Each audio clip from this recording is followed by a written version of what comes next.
Hi there, Chris here with another fresh tip for you all. In this video we are going to continue our look at painting the Stonekin Battleborn from Relicblade. In this video we are going to look at painting his loincloth, and in that we are going to paint it white.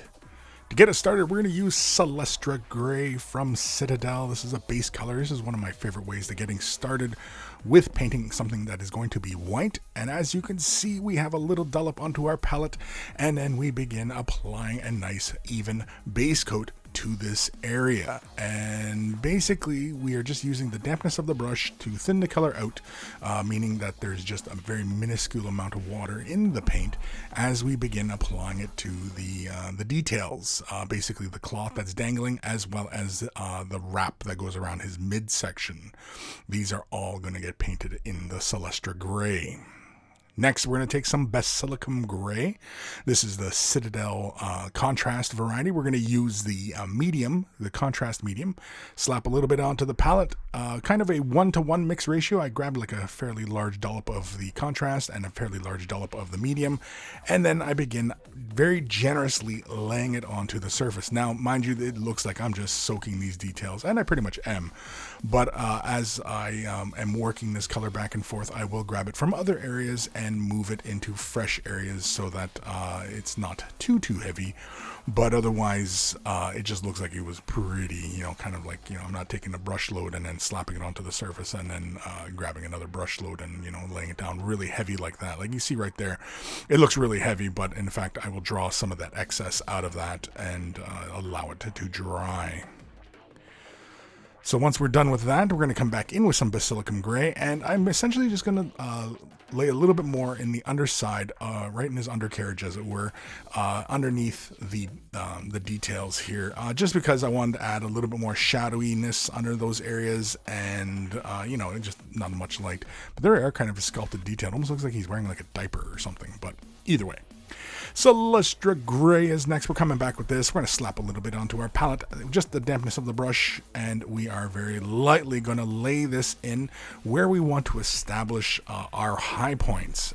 It is kind of reestablishing the gray as far as building that solid color up again, because there's some areas where the contrast had dried, maybe a little bit splotchy or anything like that, and so this is our opportunity to clean those areas up.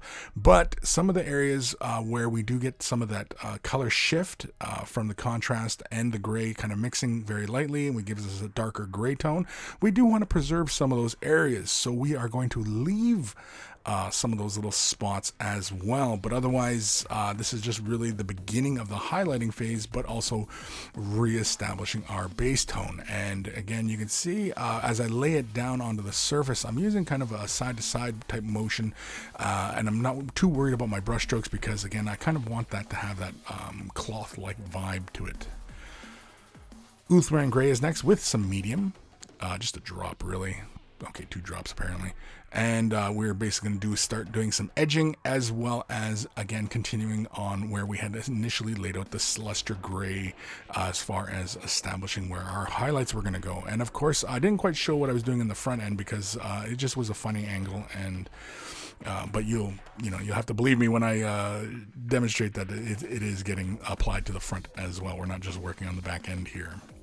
It's just a lot easier showing you guys what was going on. It's pretty much the same process as we work.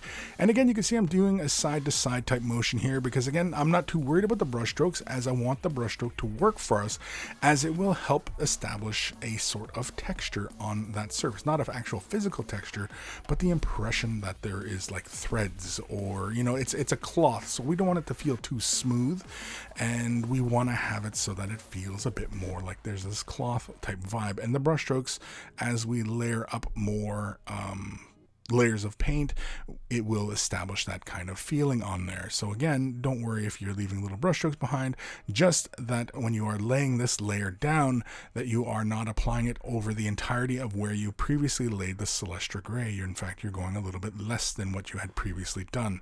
Again, that's pretty much how we work with highlights, and when we're laying it down, is just going very, very minimal, not quite as far, but we definitely want to go brighter at the highest point. So we're always imagining that a light source is kind of directly above the model, and you can see there how we still have that Celestial Gray still visible, but it's, again, we're establishing those really bright tones.